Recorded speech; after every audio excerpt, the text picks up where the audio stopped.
조지영 문사님, 이제 한 주 남았죠? 뭐죠? 예, 우리 은총양 결혼식이 한 주 남았습니다. 결혼식 날짜를 누가 정했어요? 은총이가, 신부가 결혼식 날짜를 정했답니다. 결혼 예식의 주례를 이제 제가 할 텐데, 제가 결혼식의 주례에서 하나님의 말씀을 전하면 누구를 위한 설교가 되나요? 예, 신랑 신부가 됩니다. 근데 그것과 좀 비슷한 성격의 예배가 하나 있는데 그건 장례 예배예요. 장례 예배 날짜 정할 수 있나요? 왜 못 정하죠? 예, 정할 수 없어요. 결혼 예배는 정할 수 있는데 장례 예배는 정하지 못해요. 결혼 예배 때는 결혼 당사자들을 향해서 하나님의 말씀을 전해주는데, 장례 예배 때는 그러면 장례 당사자, 돌아가신 분, 고인을 위해서 설교를 하는 걸 봤나요? 들으신 적 있어요? 돌아가신 분이 대체로 게스킷이 이렇게 앞에 있죠. 관이 앞에 있고 목사님 옆에서 설교하는데 그 죽으신 분을 향해서 설교하시나요? 저도 32년 목회하면서 장례 예배 많이 주관했는데 단 한 번도 돌아가신 분을 향해서 잘 들으세요 이렇게 설교하신 한 적이 없어요. 장례 설교는 누구를 위해서 해요? 살아있는 사람들을 대상으로 해요. 오늘 특별한 장례 예배를 드리려고 해요. 지금 우리는 장례 예배 안에 들어와 있어요. 여러분이 지금 살아 계시죠? 근데 지금 여러분은 전부 다 고인입니다. 다 돌아가신 분이에요. 그래서 오늘 예배 설교의 제목을 뭐라고 했죠? 살아있는 고인을 위한 장례 예배. 이게 말이 이상해요, 그렇죠? 살아있으면 살아있는 거죠. 어떻게 고인입니까? 근데 마치 내가 고인이 된 것 같은 심정으로 여러분 각자의 장례 예배에 참석하는 마음으로 오늘 고린도후서 5장 사도 바울이 고린도 교회에 보낸 편지에서 들려주시는 말씀에 귀를 기울여 보죠. 죽음을 이야기하는 일은 굉장히 쉽지 않은 일입니다. 그런데 기독교인들은 그 죽음에 관해서 굉장히 자연스럽게 이야기할 수 있습니다. 이유는 죽음이 끝이 아니기 때문이에요. 그건 또 다른 시작이기 때문에 죽음에 대해서 아주 편하게 이야기할 수 있습니다. 보통 사람들이 죽음에 대해서 갖는 세 가지의 마음이 있습니다. 하나는 두려움이에요. 죽으면 어떻게 되는 거지? 내가 죽으면 난 어떻게 되는 걸까? 경험해 보지 못한 것에 대한 굉장한 두려움이 있어요. 두 번째는 허무함입니다. 내가 70, 80, 90 열심히 살았는데 이제 내가 죽으면 내 인생이 이거 뭐지? 뭐 하려고 그렇게 열심히 살았지? 뭐 하려고 그렇게 악에 바쳐서 열심히 살았지? 그리고 내가 가진 거 이거 뭐지? 하나도 쓸 수가 없네. 그 허무감. 인생에 대한 허무감. 세 번째 갖는 마음은 이별입니다. 다시 만나지 못할 거라는 이별. 이제 내가 눈을 감으면 사랑하는 내 가족, 내 친구 다시는 못 보겠거니 하는 그 이별입니다. 근데 성경을 펼쳐놓고 이 세 가지 두려움, 허무함, 이별을 올려놓고 보면 그것들은 전부 사라져버립니다. 두려움도 없어지고요. 허무감은 새로운 희망으로 바뀌고요. 이별은 또 다른 만남으로 기대할 수 있습니다. 장례에서 쓰지 말아야 할, 기독교인이 쓰지 말아야 할 세 개의 단어가 있어요. 잘 기억하세요. 첫 번째가 누가 장례가 냈다면 삼가 고인의 명복을 빕니다. 심지어는요, 죄송합니다, 목사님 중에도 그렇게 말씀하시는 분을 봤어요. 삼가 고인의 명복을 빕니다. 이건 불교에서 쓰는 용어예요. 명복은 불교인들이 49제가 끝나고 50일째 극락세계를 갈지 어디로 갈지를 결정할 때에 하는 그게 명복이에요. 그러니까 기독교인들이 집사님이, 장로님, 권사님, 목사님이 불교 용어로 장례 때 사용하는 것들을 심심치 않게 봅니다. 절대 쓰시면 안 돼요. 하나님의 위로가 있으시길 바랍니다. 주께서 함께 하시길 원합니다. 그렇게 인사하는 거죠. 두 번째 쓰지 말아야 할 게 영면. 영면의 뜻이 뭐죠? 영원한 잠이란 뜻이에요. Eternal sleeping. 영면하셨다. 아니요. 기독교인들은 영면하지 않아요. 잠시 잠을 자지만 다시 주님께서 깨우셔서 심판하시고 그의 인생의 업적에 따라서 그가 지옥에 갈 수도 있겠지만 그가 하나님 나라에 갈 수도 있어요. 자는 게 아니에요. 그리스도인들은 다시 깨어나는 거죠. 그래서 영면이라는 단어를 그리스도인들 쓰면 안 돼요. 세 번째 쓰지 말아야 할 단어가 있는데 영결식. 누구의 영결식이 있다며 장례식 대신 좀 고상한 언어로 쓰는 게 영결식이에요. 누구 영결식이 언제니? 아니에요. 영결식이라는 말은 영원한 이별을 이야기하는 의식 세레머니라는 말이에요. 영원한 이별. 죽으면 영원한 이별이라고 생각하지만 성경에서는 영원한 이별이라고 말하지 않아요. 죽은 다음에 하나님의 심판이 있겠고 그가 천국에 갔다면, 그리고 내가 천국에 다시 간다면 그를 다시 만날 거예요. 그게 어떻게 이별입니까? 영원한 잠시의 이별은 되겠지만 영원한 이별은 아니에요. 그래서 고인의 명복을 빈다, 영면하셨다, 아니면 영결식, 이런 말은 그리스도인들이 사용하는 게 아니랍니다. 죽으면 어떻게 될까라는 질문에 성경은 두 가지로 명백하게 말해줍니다. 하나님의 심판대 앞에 선 죽은 사람은 하나님에게 심판을 받습니다. 그리고 그 심판의 결과에 따라서 영원한 죽음, 또 다른 것은 영원한 삶, 이 두 가지로 나뉘어집니다. 어제 새벽 기도 시간에 창세기 3장을 읽었어요. 창세기 3장에서는 아담과 하와가 하나님 하지 말라는 선과 악을 아는 나무를 따먹었어요. 그리고 하나님 앞에 불려간 거죠. 하나님께서 그들을 찾아내셨고 그들에게 죄가를 이야기하셨어요. 그리고 그들에게 벌을 주셨어요.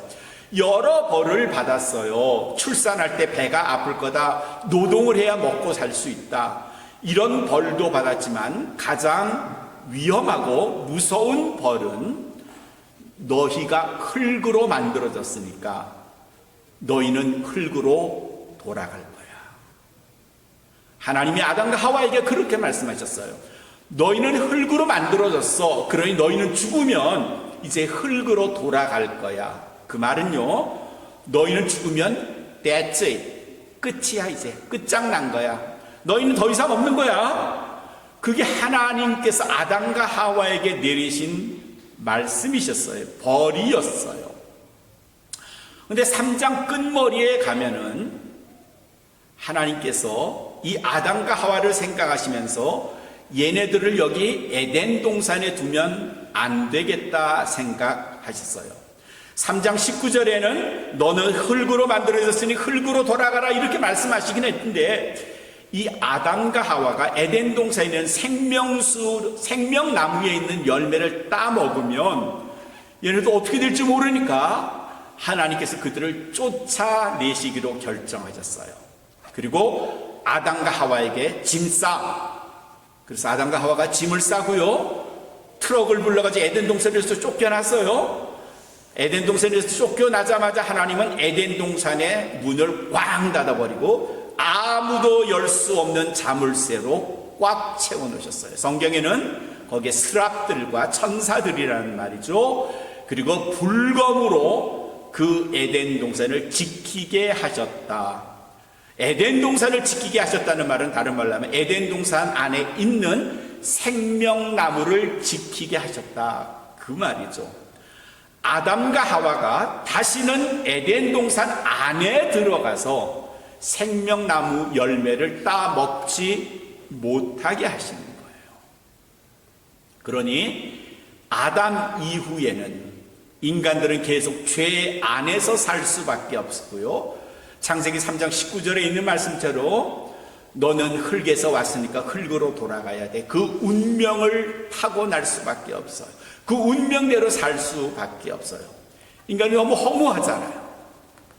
그래서 하나님은 다시 굳은 결심을 하셨어요. 우리에게 은혜를 베푸셨어요. 내 이들을 위해서 흙으로 돌아가서 영원히 죽을 수밖에 없는 이들을 위해서 내가 구원의 길을 열어줘야 되겠다 생각하신 하나님은 에덴 동산에 있는 생명나무를 인간이 사는 세상에 꽝 갖다 두셨어요. 그래서 지금 우리 안에는 그 생명나무가 존재해요. 에덴 동산에서 뽑은 그 생명나무가 우리 세상 안에 심겨져 있어요. 그래서 누구라도 그 에덴 동산에 있었던 생명나무 과일을 지금 먹을 수 있어요. 그걸 먹기만 하면 흙이니 흙으로 돌아가라 하는 그 말씀과는 상관없이 영원한 생명을 얻을 수 있어요. 그 생명나무가 뭘까요? 그 생명나무가 뭐죠? 예수 그리스도예요. 하나님은 우리에게 세컨드 찬스를 주셨어요. 두 번째 기회를 주셨는데 누구든지 생명나무 열매를 먹기만 하면 그 생명나무는 십자가에서 처절하게 돌아가셨지만 돌아가심으로 새 생명을 우리에게 주셨어요. 그래서 요한복음 3장 16절에 누구든지 예수 그리스도를 믿기만 하면 멸망치 않고 어떻게 한다? 영생을 얻으리라 그러셨어요.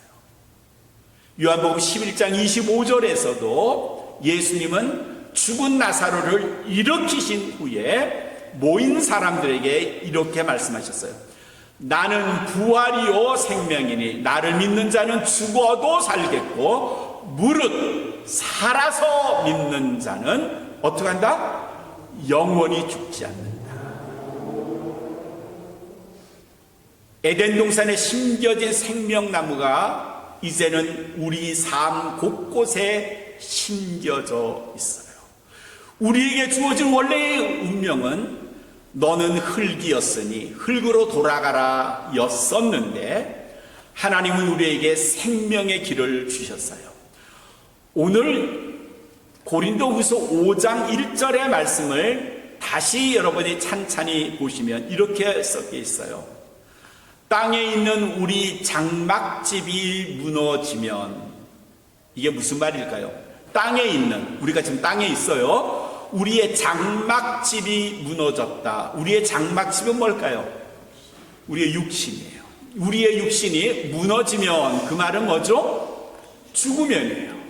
우리 육신이 죽으면 하나님께서 지으신 집, 그리고 그 설명이 그 뒤에 있어요. 곧 사람의 손으로 짓지 않은, 만들지 않은 하늘에 있는 영원한 우리의 집이 있는 줄을 압니다. 그렇게 썼어요. 바울이 고린도 교인들에게 이 말을 쓴 거는 여러분 죽음을 두려워하시죠? 그러나 걱정하지 마세요. 두려워하지 마세요. 여러분의 육신, 여러분의 장막집이 죽더라도 우리는 하나님께서 지으신, 사람의 손이 아닌 하나님이 지으신 하늘에 있는 영원한 집이 우리에게 있는 줄로 우리는 믿습니다. 그 말이에요. 여러분이 죽어도 하나님께서는 당신이 만든 그 하늘나라에 당신들을 데려갈 것입니다. 그런 말씀이에요. 사람이 죽으면 그 전에는 우리의 죄성 때문에 흙으로 돌아가야 됐지만 하나님은 우리를 사랑하셔서 생명나무를 주셨고 그 생명나무의 실과를 먹기만 하면, 예수 그리스도의 이름을 믿기만 하면 오늘 고린도후서 5장 1절에 있는 것처럼 우리에게 새로운 기회, 하나님의 나라에 들어가 살 수 있는 기회를 우리에게 주시겠다는 말씀이 바로 고린도후서 5장 1절의 말씀이에요. 이게 얼마나 귀하고 복된 말씀이에요. 그런 이유에서 그리스도인들은 죽음을 두려워할 필요가 없다입니다. 죽음을 두려워하지 마세요. 죽음을 절대로 두려워할 이유가 없습니다. 제가 튀르키예 그리스 여행하면서 카파도키아라는 초기 기독교인들이 굉장히 많이 박해를 받아서 숨어 지내던 그곳에 방문했습니다. 근데 그곳엔 유명한 게 새벽에 동이 트기 전에 일출을 보기 위해서 열기구를 타는 거야. 핫에어 balloon을 타는 겁니다. 그거는 큰, 아주 엄청나게 큰 풍선에 바구니를 매달고, 그리고 그 풍선에다 뜨거운 그 헬륨 가스를 올려서 보내면은 그게 가벼워서 점점 둥둥 뜨죠. 그럼 바구니에 한 20여 명, 큰 건 40명이 타요. 거기 앉으면 그 바구니가 하늘로 올라가서 멋진 것들을 구경할 수 있어요. 그 멋있는 것을 이정석 권사님 옆에 앉은 분은 무섭다고 안 타셨어요. 어떤 분이 그거 타러 가는데 저한테 얘기를 했어요. 목사님, 헬륨 저 열기구가 가끔 사고가 나서 사람들이 죽고 했는데 얼마 전에도 그런 사고가 있었는데 목사님 괜찮으세요? 그래서 제가 대답을 했죠. 좋죠. 하나님이 그렇게 갑자기 절 데려가시면 그거 뭐 되게 좋죠. 끙끙 앓다가 가는 것보다 훨씬 좋죠. 우스갯소리가 아니라 저희의 신앙적 고백입니다. 혹 무슨 일이 생겨서 하나님이 저를 갑자기 오늘 데려가셨다. 뭐 괜찮아요. 죽음이 그리 두렵지 않습니다. 죽는다는 것, 뭐 그건 내가 끝나는 게 아니라 또 다른 생명으로 연결되기에 그리 그게 두렵지 않아요.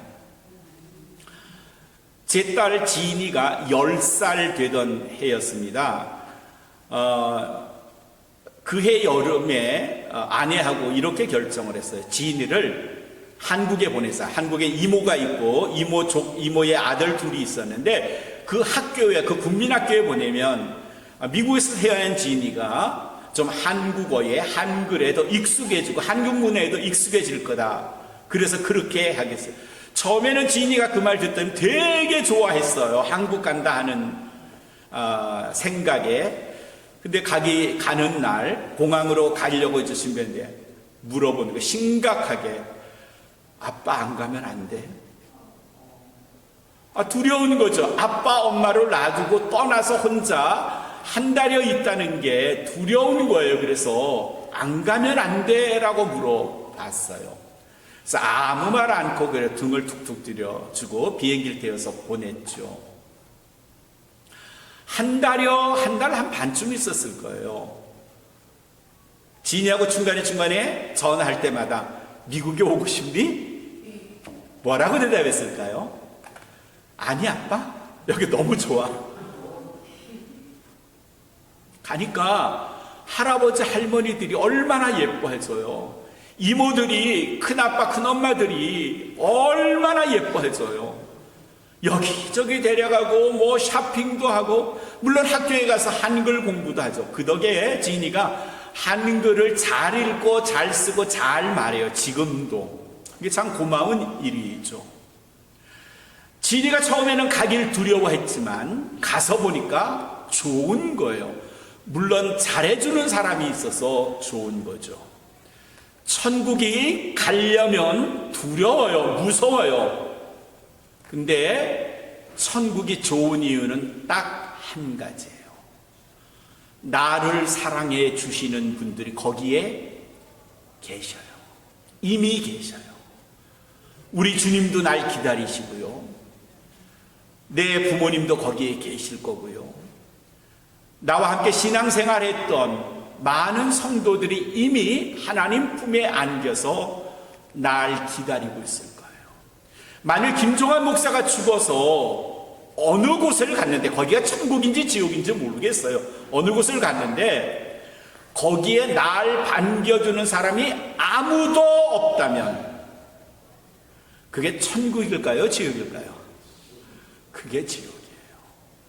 다른 말로 하면요, 하나님은 천국을 준비하셨고 이미 많은 우리의 선친들을 그곳으로 데려가셨고, 우리가 언젠가 죽으면 우리가 가야 할 곳이, 우리가 그리스도 안에서 산다면 우리가 가야 할 곳은 이미 정해져 있어요. 그것을 하나님의 나라라는 거예요.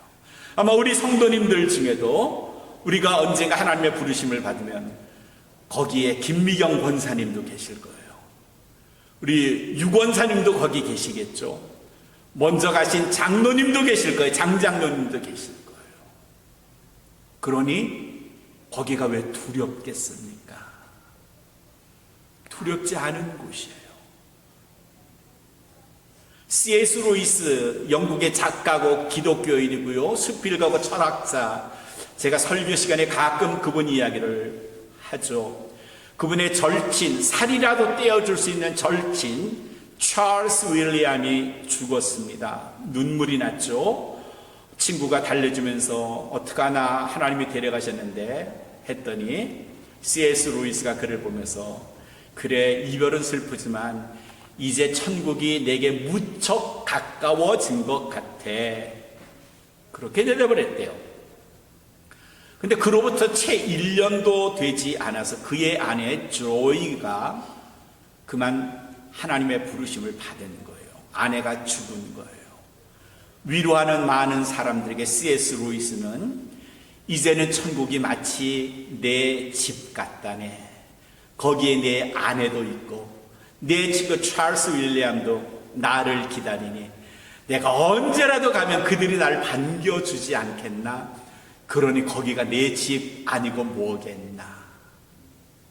그런 마음으로 살다가 하나님의 부르심을 받은 겁니다. 덕키라는 변호사가 낚시를 좋아했어요. 친구와 낚시를 하다가 호숫가에 멋진 통나무 집을 봤습니다. 야, 저 집 멋있다. 덕키가, 변호사가 그 집을 보더니, 야, 저 집 하나 사서 내가 틈 있으면 여기 와서 아이들하고 같이 놀고 캠핑도 하고 낚시도 하면 좋겠다. 근데 저 집 얼마나 할까 물어봤어요.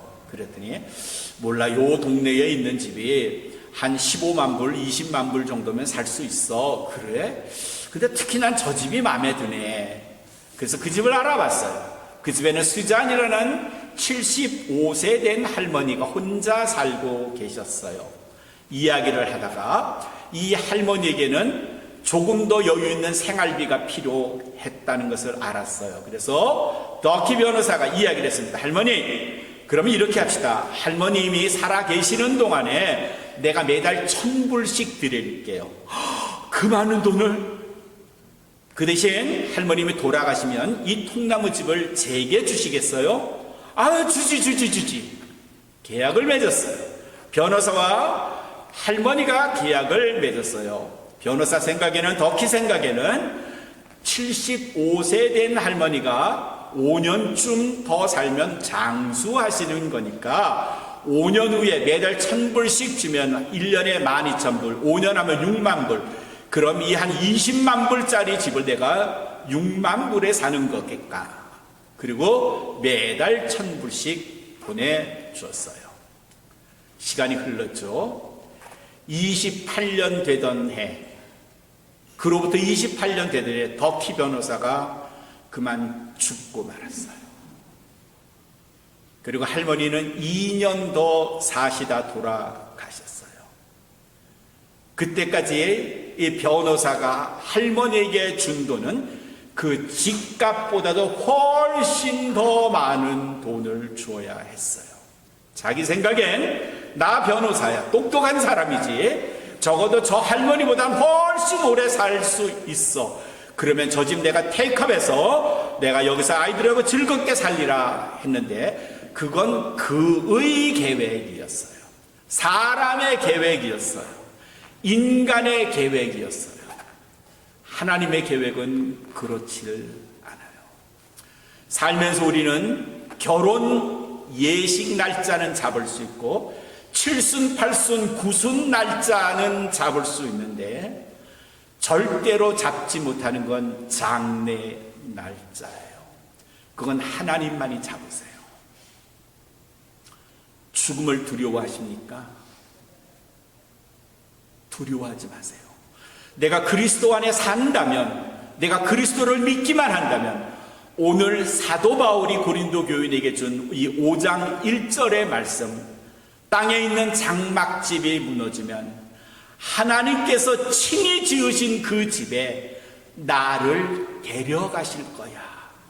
그 믿음만 있으면 죽음은 스쳐 지나가는 short moment, 아주 짧은 찰나적인 사건에 불과하고요. 그 죽음 너머에는 하나님께서 두 팔을 벌려 우리를 반기실 거고요. 사랑하는 나의 부모님, 나의 가족 혹은 나의 성도들이 그곳에서 나를 기다리실 거예요. 그러니 우리가 해야 할 일은 딱 한 가지. 우리 이 세상에 심겨진 생명나무 열매, 예수 그리스도를 믿고 그분 안에 사는 것, 그거 하나면 하나님이 보장해 주신 그의 나라에 들어갈 수 있을 줄로 믿습니다. 그 믿음 가지시고 죽음을 두려워하지 않는 담대한 우리 온 마음 교회 모든 성도가 되시기를 주님의 이름으로 축원합니다.